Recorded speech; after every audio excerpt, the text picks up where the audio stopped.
Hello, and welcome to Why Do We Do That?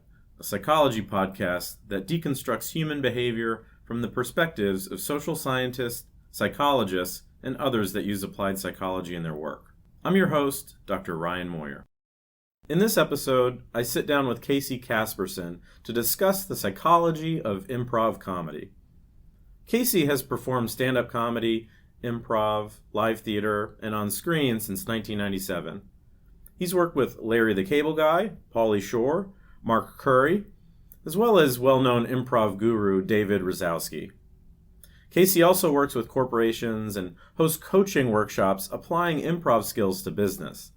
He is currently the owner of Sick Puppies Comedy, based in Boca Raton, Florida, which is where I had the pleasure of meeting him during my improv training. This episode is my first discussion with a non-researcher, and you might be thinking, why talk about improv comedy on a psychology podcast? Well, the reason is that, in my view, the lessons you learn in improv about how to produce a compelling scene are lessons in human behavior that can be applied in real life very, very easily. Lessons about how to communicate more effectively with others, how to be more empathetic, or how to work better in a team. In our discussion, we spent time talking about the principle of yes and, which is essentially the idea that you should always accept ideas and suggestions offered by your scene partner.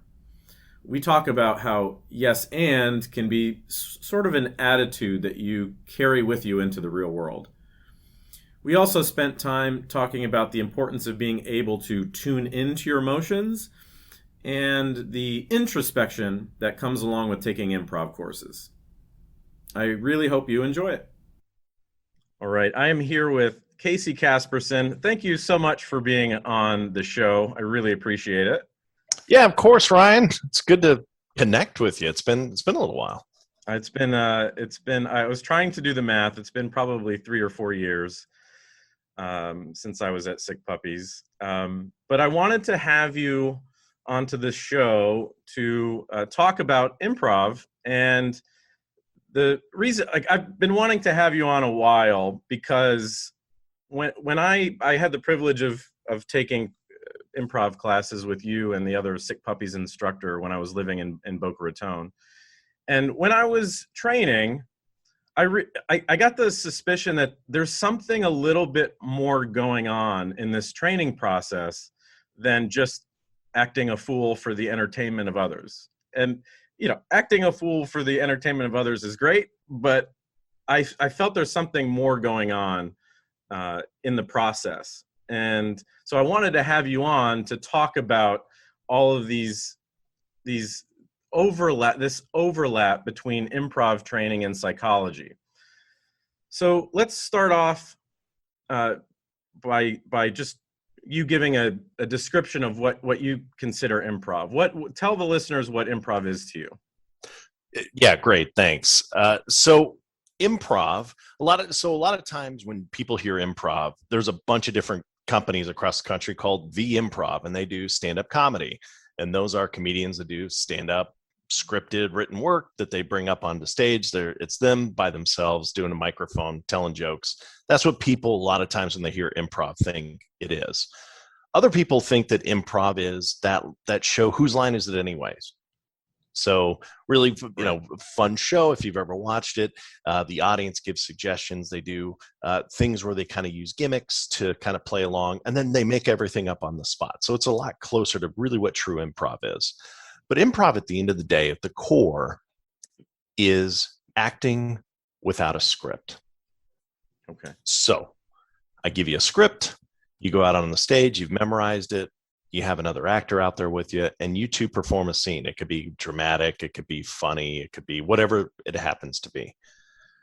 Improv, for whatever reason, when we put two actors out on the stage, we can give them literally no input and no direction. And the two of them, if they improvise properly, can have a really successful scene. And most of the time, it's a humorous scene, but you could do dramatic improv. It's just like, who wants to come and watch people do a scene about, like, I have cancer, If you want to, you know what you're getting into when you rent the Notebook, but there isn't people that are like, man, I really hope that I'm really depressed when I'm done at the improv show. So improv is acting without a script. And when you come with that expectation, knowing that it's going to be funny, it kind of changes everything. Okay.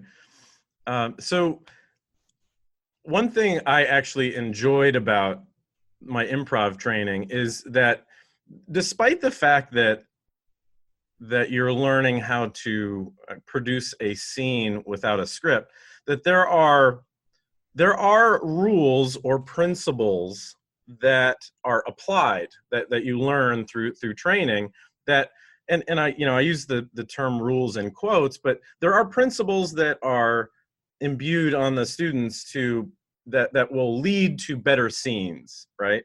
So what are some of the rules of improv?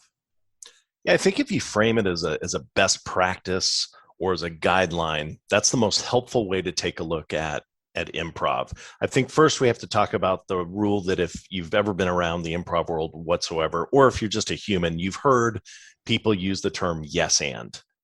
The real guidance, the real lesson, and this is the thing that crosses over into the real world, is we love to deny things. So if we're having a conversation, if we are brainstorming, if we're collaborating with people, our idea is the best idea because it came from us. Nobody else's idea can be better because my idea is the best idea. And I'm going to now let my ego hold on to it. And so in improv, if you do that, your scene fails. Because Ryan, again, if I approach you and I say, hey, those are some great headphones, and you say, I'm not wearing headphones, we're in for a long scene, right? Yeah. But if you accept the fact that the reality I've bestowed upon you is the fact that headphones exist in this particular scene, and you accept the fact that my emotion of those is, or my preference of those is that I like them, and you can accept the fact that the tone of my voice is complimentary and not cynical or sarcastic, that the words out of my mouth are, hey, those are really nice headphones, is like a positive thing. But if you read those words on a piece of paper, you could read them cynically, hey, nice headphones, right? So there's a lot of things that you have to accept. So the word yes gets confusing, but if we say we have to accept the reality and we have to figure out how to react to that. And that's the crossover between what happens on stage and then what happens in your day-to-day. Here's the reality that I've been given. I'm going to accept that reality, and then I'm going to figure out how to react. Yeah, I find that terribly interesting, especially in sort of brainstorming contexts where I've been in lots of brainstorming contexts where you tend to hear a lot of, well, that's not going to work. I hear that all the time. Yeah. That's not going to work. Without any sort of alternative, right? There's no or justification. There's no justification either. So it's not even that's not going to work because it's just that's not going to work. I don't like it.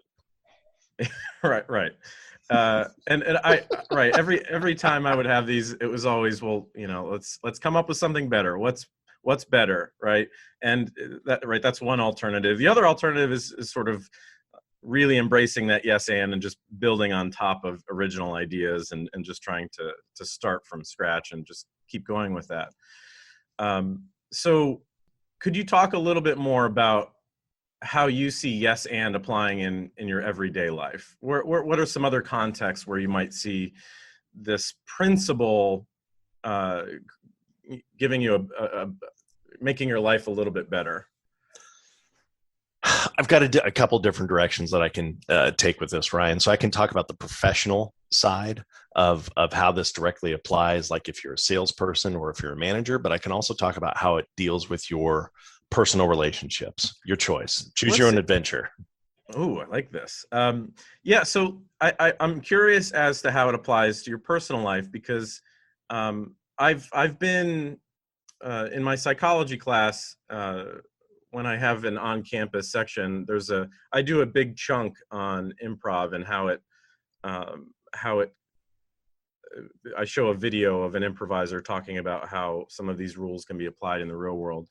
And I often find that students are reluctant to see they don't necessarily see how it can be applied. So let's talk about the personal life, personal relationship type of application. Yeah, the personal relationship thing is probably the biggest growth point for the majority of our students that go through our class, especially the people that are joining a class to look, they're on a journey for something and they don't necessarily know what it is, but a lot of times people are just looking to do something social. Very rarely do people take our classes to become actors or improvisers or anything like this, because we're housed in Boca Raton, Florida, which is 45 minutes north of Miami. And Miami's not really a hub anymore for actors anyway. Most of them have moved to Atlanta. And so there's a lot of stories of people that have found love during or shortly after they've gone through our improv classes, or have realized, wow, I'm in a really toxic situation and I'm not happy. And improv has provided me the tools to recognize that and get out.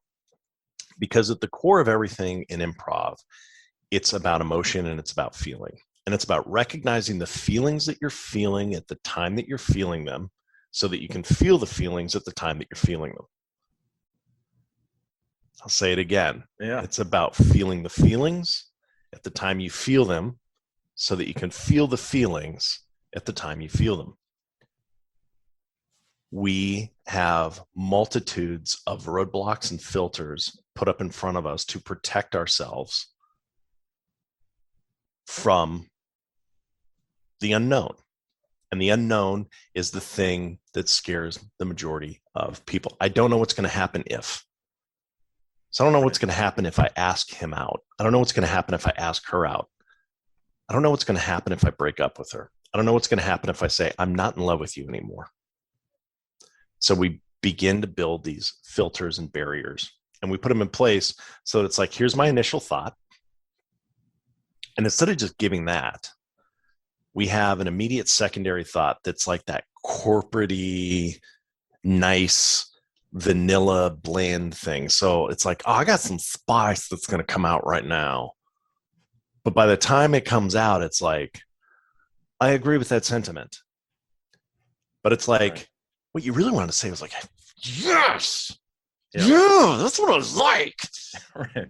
And by the way, that's what people want to know. Like, that's the emotion people want to see. And the fear that we have is that we're going to say something offensive. We're going to say something that upsets somebody. We're going to say something that's hurtful or harmful that's going to damage our relationship, our career, whatever that is. And the example is this. So, Ryan, say something that would be hurtful to anybody, but just direct it towards me, right? So I'm not asking you to say something hurtful to me or about me, but say something that would generally be hurtful to somebody, and I'll give you the response that most humans give. Casey, you can be pretty abrasive on many different occasions. I appreciate your feedback. I will take that to heart, and I will move ahead. Thank you so much. Thank you for giving me that. I cherish that. I honor that. All right. That's like do we cuss on this podcast? Sure. Yeah. That's bullshit, right? Like, that's bullshit. Yeah. Give it to me again. Casey, you can be pretty abrasive at times. Yeah, I am. Yeah, I agree with that. Right? I agree with that. That is a true statement to me, so I just agree with it. Say something like mean, though, Ryan. You're not a mean guy, so this is fun. Not. I know you're not. It's fun. So say something that would be mean to anybody, right? Keeping in mind that I am a father. Okay. That's an easy one, right? Okay. So listen, Casey, you're a terrible dad. What? Ow, that's hurtful. That goes miles further than the typical response that we give. You're a terrible father, right? Give that to me again. You are a terrible father. Huh. Okay. Yeah. Can you give me like some more insight on what that would be, please? Like what that might be or where this is coming from? Yeah, if it feels like you're not, especially that reaction, it feels like you're essentially not, you aren't emotionally accepting the emotional message that I was giving you in that case. I've hit it. I've buried the emotion, and Yeah, my yeah, defense mechanisms are beginning to kick in. There is, of course, the third option, which the second emotion is, oh, yeah, Ryan, well, you've got a stupid face, right? Or something along those lines. You attack me, I attack you back. right. But my initial, like, if we can really dig into that initial feeling that we feel at the time that we feel it, so we can feel it, Mhm. is surprise, hurt, bewilderment, the feeling of loss, because those are super vulnerable feelings. And if I can put some words out there with it at that time, how are you going to be able to continue to attack me, Ryan, if I go, ow? Right. And and it's not me playing small, right? Right. Because predators will do that too. Predators will take in something like that, like, oh, Ryan, why would you do that to me? And you can see that, and then you can attack The that more. manipulative part. Yeah, the manipulative part. Yeah. But my God, if you come at me but also if I'm a bad dad and I know I'm a bad dad and you come to me and go, you're a bad dad. And I'm like, I know, I hate my kids. Like that's Oh, going well. to be, that's going to be real hard for you to continue to attack me there Yep. too. Yeah. So in our relationships, if you just feel, and it takes a ton of practice, right? I mean, I'm constantly in practice of it as well. But like when my kids come home and they're like screaming their heads off, as a parent over and over and over, you get trained to, when you hear the screaming, your first, like the first thing that you want to say is, shut up, be quiet, right? Right. But if they come into the house like screaming and they're coming at you and you just let them like scream and you just realize that it's like, what are we screaming about? And they're like, I just aced my math test. I pet a puppy. Like, kids can't handle their emotions very well. Yep. Or another way to phrase it is, kids do feel the feelings at the time that they feel them. There's nobody better at it than a kid. Right. Right. Right. And then you get to go, hey, we're celebrating. Or if they're screaming and I can see that what they're screaming about is about something that is really minuscule and doesn't mean anything,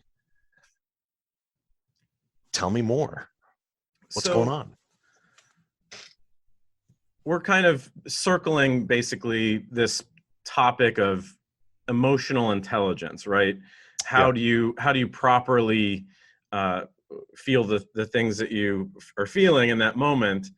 Um, and there are lots of poor coping mechanisms that we touched on that a lot of people use when confronted with emotional material or emotional messages. What One of the things I like about my improv training is that you're not reading about emotions. You're not reading uh, about emotional intelligence or stuff like that. You're literally practicing. You're doing something. Could you talk about what the learning process, like how the learning of improv builds up your emotional intelligence? I think that's a great question. I think that's at the core of being in a class, and we're doing them virtually right now, but in a live class, you get to be the problem in the world that you want to see without any kind of ramification or consequence, which means you get to play a character. And a lot of times people hear that and they're like, I don't do impressions. I don't play other people. I'm not an actor. You just get to play a version of yourself that you don't get to see that often. So if you want to investigate what it looks like to be a mean person, Ryan, our theater is that place for you. So you get to show up and you get to come in and you get to And by the way, it's always in a protected atmosphere. So the goal isn't for Ryan to come into my place and just start throwing out racial slurs, because he's never done it before. But boy, wouldn't it be fun to figure out what that feels like? Right.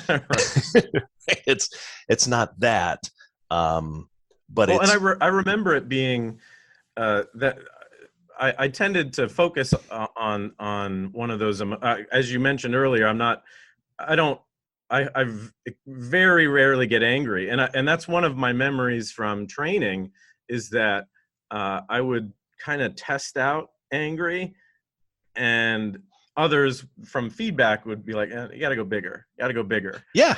and I realized that I didn't really have a good grasp on anger. It just wasn't in my wheelhouse.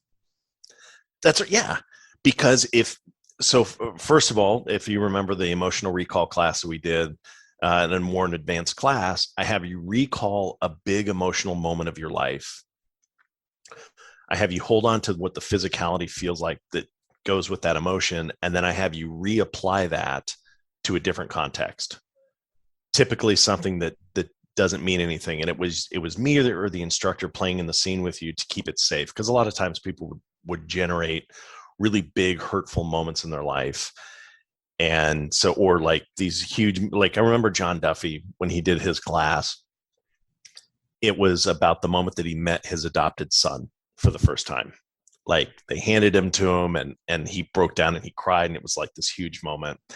And then I repurposed the scene and I said, hold on to that emotion, hold on to all that feeling. And then I came in as a pizza delivery guy delivering his pizza on time. And he had to accept the pizza with that same level of emotional like bandwidth, as though you've just met your adopted son for the first Right. time.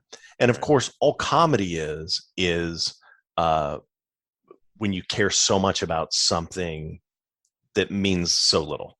That's comedy. Right. That's comedy. It's Or Ace the Ventura. opposite of that is you care so little about something that should be incredibly important. I love that juxtaposition. It's so fun, and it's you have an argument about the last piece of bread to make a sandwich, and it's like ending a marriage while Armageddon is happening outside, and there's an asteroid that's about to destroy Earth. Yeah. So it's that meta piece of it. Like one of my favorite scenes was we called it Welcome to Cancer. And this person was coming to get acting lessons to convince his dad that he has cancer. Oh, jeez. And because he has cancer and his dad knows he has cancer, but his dad keeps saying like, yeah, but you don't look sick. Like you aren't acting sick to me. And so he was getting acting lessons on how to act sick. Yeah. Right. So it's just like caring very little about the fact that this person has 2 weeks to live, the whole 9 yards, but it's just like, and the acting instructor is just whipping him like a rented mule, like sicker, and it's like, and you go, God, how can you joke about something like that? But you build it in the context, and it goes back to the accepting the reality of what's happening in the scene. And the audience goes, yeah, I get it. I see what's going on here. Then they leave and they tell that story to somebody outside of what happened in the show. And everyone's like, wow, you laughed at some bad things. That was cancer's not funny. And it's like, everything's funny. Everything's funny. So how do we get here? What are we doing? I don't know where the end point is, but I did want to. You said a couple things that made me think of how listening is also extremely important in improv. I know that when I was training, I started to feel like there's a lot of overlap between the listening that you learn how to do in improv and the concept of mindfulness. I had one of my guests of a prior episode, we spent some time talking about mindfulness, which is the ability to be aware of what's going on in your head at any given moment, right? That describes essentially the muscle that you're working on when you're practicing improv. Could you talk about talk about how improv forces you to listen, why it's so important to listen when you're doing improv. Yeah, it's at the core of it. If I can't take in the details that you are providing me, either about my character, where we are, how we got here, what you want from me, I have no way to react to it. And so historically, what makes a poor improv scene, and I use the word historically because if you come to see one of my shows, you'll undoubtedly watch me decide to take the limelight, become a huge character that does not listen to anybody else on stage and decides to try to steal the show. Always fails, almost always fails. The almost is the thing that keeps me doing it. And and that's the thing where my ego drives the scene, and it's never good. Just remember, a bad day for the ego is a great day for the soul. So the ability to listen and take in all those details, process those details, have a feeling or an opinion about those emotions is the only thing that's going to keep your scene interesting. If you remember early on, it's never about the bicycle. It's never about the ice cream shop. Sure, the scene happens at an ice cream shop. Sure, the scene happens at a bar. But I think it's Mick Napier in one of his books basically says, like, there's never been the end of an improv scene ever. And you've walked up and the audience has gone, man, did they ever fix the bike? Because ultimately that's your MacGuffin. That's the thing that brings the two people in together to talk about whatever it is. And the hardest thing that we do outside of the scene, as well as what we do inside of the scene, is talk about the person that's in front of us and how we feel about that person. We always love to talk about other people. And and if you're not really listening to the other person, you're coming into a conversation to unload your shit on somebody else, have an expected reaction from that other person, have an expected result from that person, and leave. You don't get that result from that person, you're not really interested in what they have to say. Yeah. You might as well have just recorded a voicemail that they could listen to. Yeah, I totally agree. I mean, I would go so far as to say it was an uncomfortable realization that when I was trying to produce an improvised scene, and I realized I have to listen. I have to listen to what the other person is saying.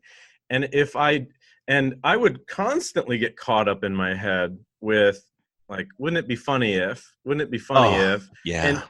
And when I left, after taking a few classes and this happening a few times, when I left and I started talking to my friends or strangers, I realized that I do this all the time. What do I have to say? What am I going to say to this person? What information do I have to give? And very rarely was it, let me ask a bunch of questions about this person. And I honestly don't think I would have learned that lesson if it weren't for improv training. I think you're right. Because I'm going to say something that's not good for listeners that are over the age of 45 that have never been through an improv class. You suck at listening. Right. The older you get, the less you listen. And I'm almost in that age bracket. I'll be 42 this year. But this is something that I discovered about 10 years ago when I started to teach the classes. And then we launched the company about 9 years ago. Is the older the participants were, the more difficult improv was for them, which means there's a level of flexibility that we clearly lose. And you can see it on the opposite end with kids. Kids are just wildly flexible, right? With most things, right? They do need some structure, and they do need some certain things that kind of, like, they need a sleep schedule. They need to know when mom and dad are going to be around. Like, they need certain things from a security standpoint. But when it comes to playing a game, I don't know how many times I've started to play the match game with my son, and he's like, we're going to do this all afternoon. And then 3 minutes in, he's like, dude, I got to play some Minecraft right now. Like it's, but if you do something with, say, a parent or something like this, right? So my parents are in their 70s right now. And I'd say my parents are very flexible for people their age. But dude, my dad sat in one of my improv classes 4 or 5 years ago, and he left and he's like, I did not care for that at all. Wow. We reframed it, and I've made him the star of my show a couple of times, but it was allowing him to just monologue based off of life experiences, and he didn't have to improvise or interact with anybody. So my dad would be a great stand-up if he decided to do that, because he doesn't have to collaborate with anyone. He doesn't have to listen. He doesn't have to react. And so I think one of the saddest things to see is people that get to be a certain age that stop learning, stop being able to change or being willing to be changed. And you just hope that when you get to be that age, you're a cool person. Because if not, you end up storming the Capitol because you've been fixated on the fact that there's just one place for me to get my information, and it's just so much easier to have that point of view, and then to be completely surprised when it's like, wait, I did something wrong. Like we watched it happen. We watched it happen in real time. No matter where you sit in the aisle, you literally watched people try to create a revolutionary war, thinking that that was the way to go. And it was because low effort thinking allows people to feel safe, secure, without any discomfort. Just feed me what I need to know, feed me what I need to hear, tell me I'm great, tell me I'm lovely, and I can stay away from everybody else that's trying to provide any kind of criticism. And improv is the exact opposite of that. Hey, Ryan, did you know that you totally just steamrolled your scene partner? No, I didn't. Yeah, so there were 4 different moments where your scene partner started to talk, and you just kept talking. You literally just mansplained for an entire 10-minute scene. Mm-hmm. What? And you get a choice at that point. You can choose to accept that reality, that an expert in the room, not to mention that everybody else that witnessed what just happened, saw it, and you can work on changing it. Or you can do what a lot of my students have done, leave that class and never come back and say that class was such a bunch of idiots. Because if you can't pick out the problem in the class, it's probably you. Yeah. And your defense mechanism kicks in, your ego kicks in and says, everyone's crazy, it's not me. Yeah, I agree. I think, tell me if I'm wrong, I think the immediate feedback from improv is responsible for that. So if you think about how you carry beliefs through life and stuff like that, if they're not challenged, they'll just sit and stew. And if you're improvising a scene, you'll know pretty well based on feedback that is super immediate whether or not you're being accepting, whether or not, like you just said, whether you're steamrolling your partner. Do you think the immediate feedback is what contributes to that process? Yeah, I think you called out something that I've never thought of before. Is the immediate feedback is probably the most jarring thing to any human being if they've never been subjected to it before. Because every other kind of feedback we get once we leave our parents' house, and even then, like there are a lot of helicopter parents that'll never tell their kids they did anything wrong, or they'll shape it in that fancy, like, okay, let's redirect, but sometimes you just need, like, hey, you're being a fucking idiot. Yeah. Like, dude, don't touch the stove. I'm going to slap you in the face before you touch the stove. You know what I mean? Like I've never hit my kids. I know the psychology behind it.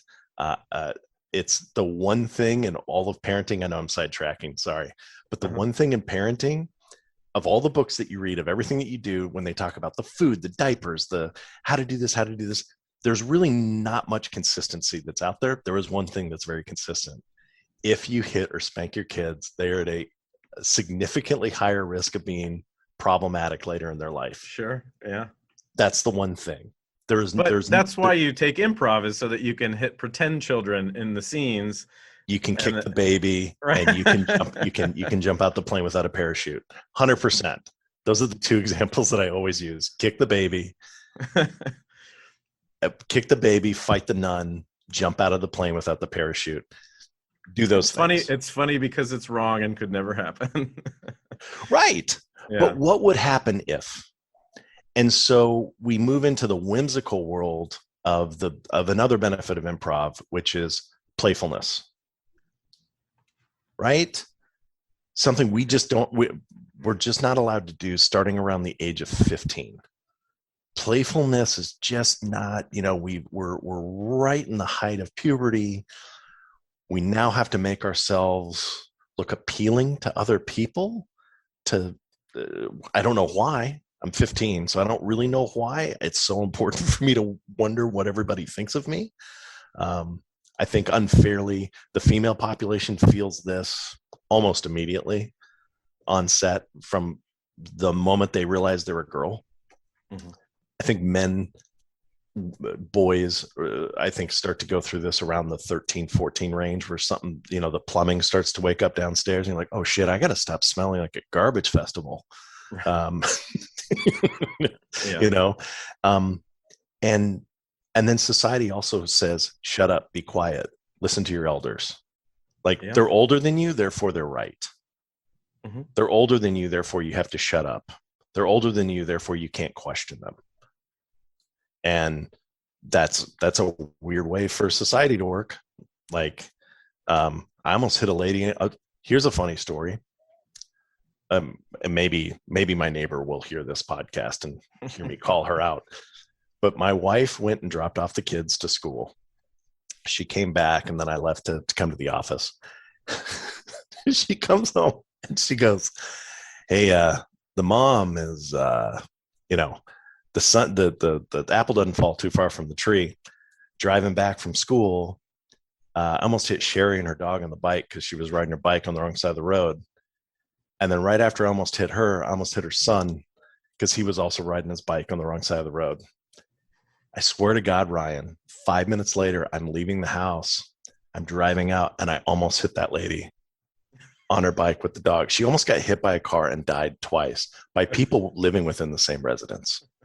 So I can only imagine if that statistic is true, was she at risk with every single vehicle that was on the road this morning during the height of pickup and drop off of children, and made no adjustments, said, I've almost died so many times in my life that the world will adjust around me.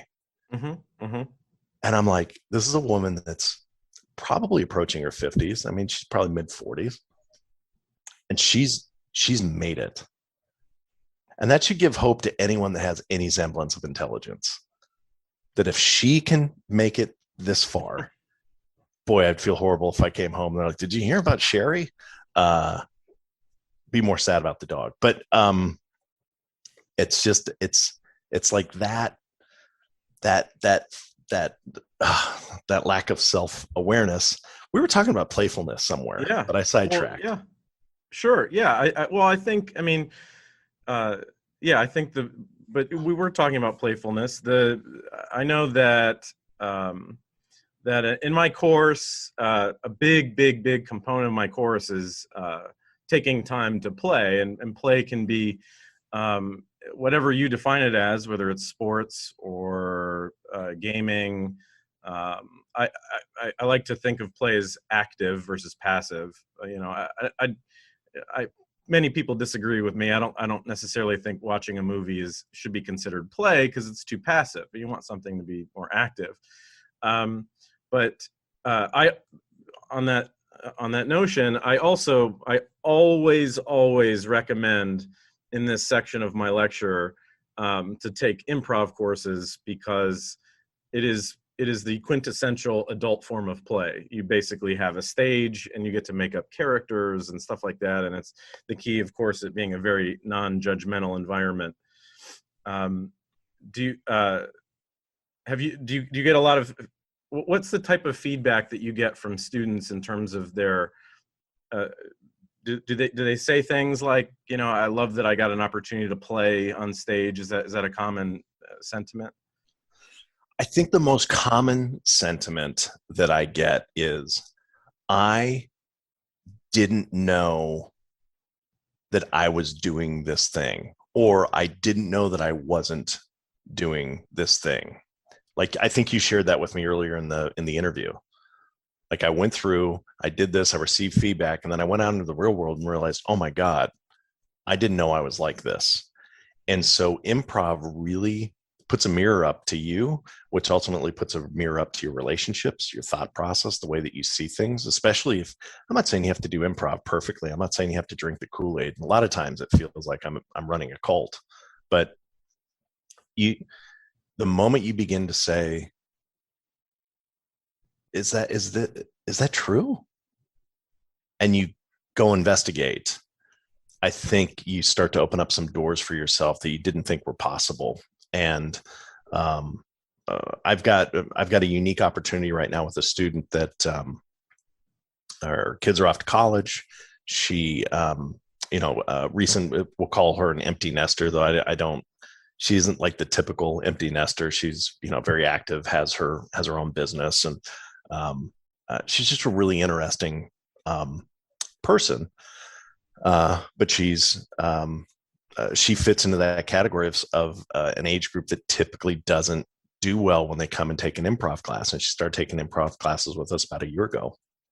She had such a meaningful experience with it that she started to make some big changes in her life. And a year later, she is constantly recruiting all of her friends that are similar age, similar demographic, and bringing them in. And it's funny, in these classes where a lot of them are starting to have these aha moments, but it's interesting to watch her reaction when she can see that her friends just aren't getting it. Yeah. And she's starting to now see that separation between her and the friends that aren't quite getting it, because you have this group of people, and it's a lot easier to do at an older age because you're typically set financially. You are set for your future. You're more secure. The more secure you are, the less likely you are to change. Yep. Right? If I'm in my 30s and I have no money and I've got to figure out how to make a dime, I'm going to be open to a lot of ideas to figure out how to fix my situation. Yeah. So you've got these folks that are empty nesters. They've a lot of times built their entire identity around their children. And this goes for, by the way, men and women alike. So they've had 18 years where they can put their whole identity into their kids. Their kids go away and their identity goes away. They don't have any individual hobbies. They don't have any, their hobby was their kids. Right. They don't have any other interest. They've kind of detached from all their friendships because all of their friends have also just gone through this experience. And they come and find their way to an improv class.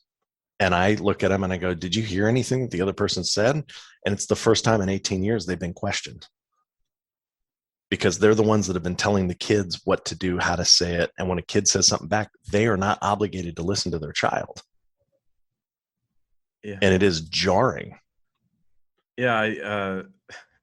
Adam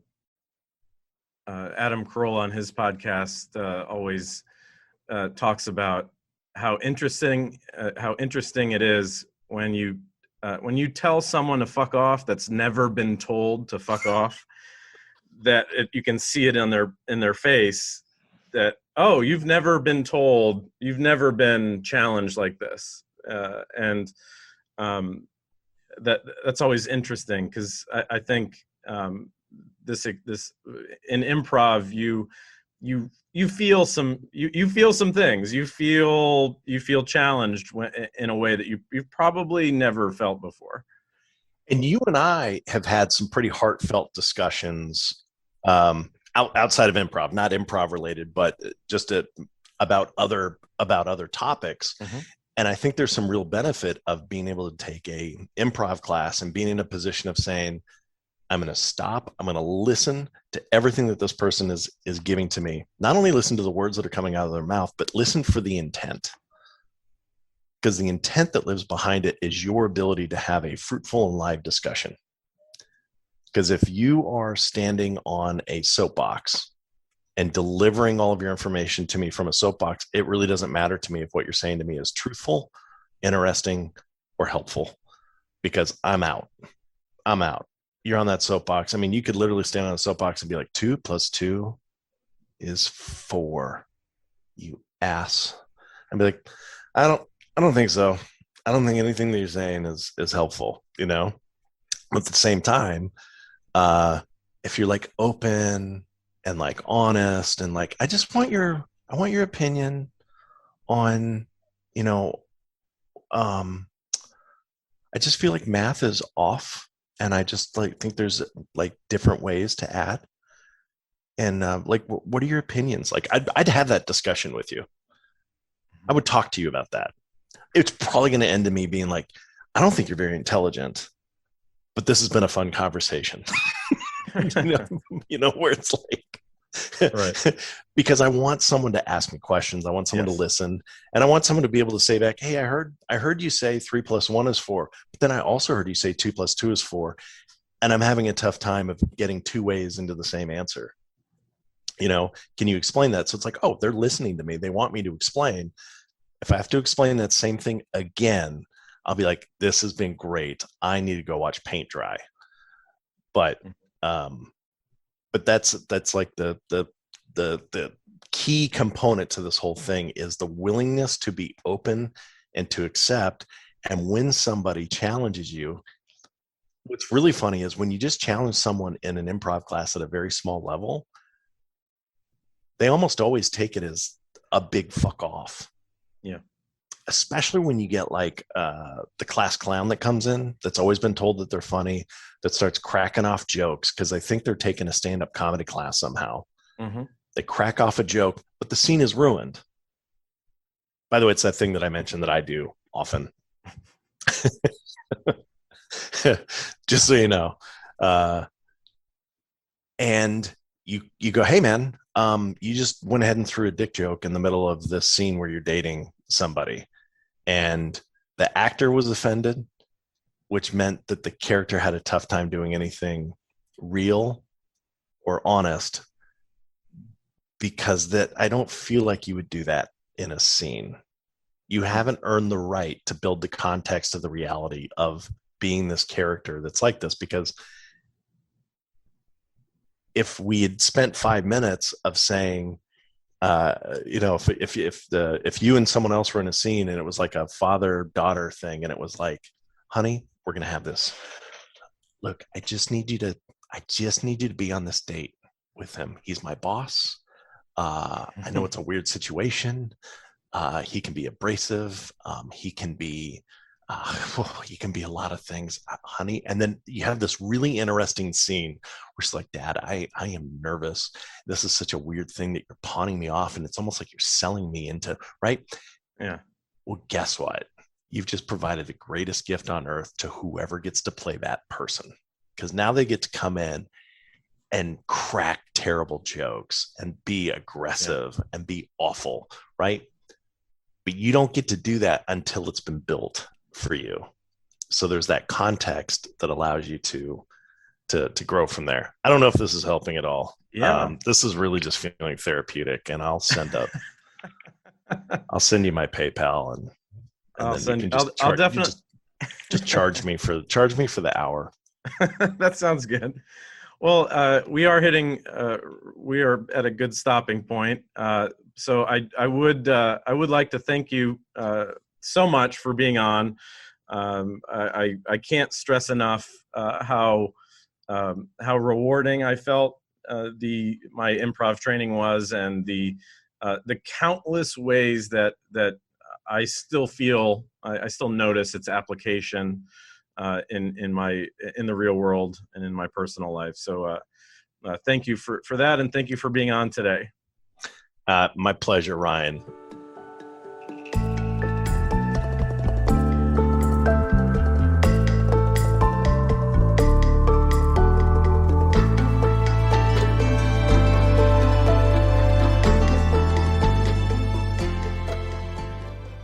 For more on Casey, visit CaseyCasperson.com or SickPuppiesComedy.com. Also, head to Spotify or iTunes and check out The Doctor's Mess, an improvised podcast based on 4 inept doctors working together in a hospital.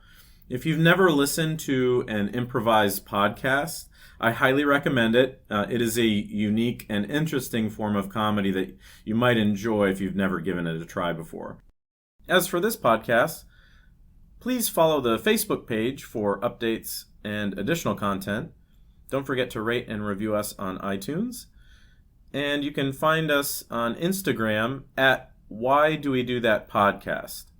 Also on Twitter at WDWDTPod. Lastly, feel free to email me any questions or comments at whydowethatpodcast@gmail.com. Until next time, this is Dr. Ryan Moyer, hoping you found some answers to the question, why do we do that?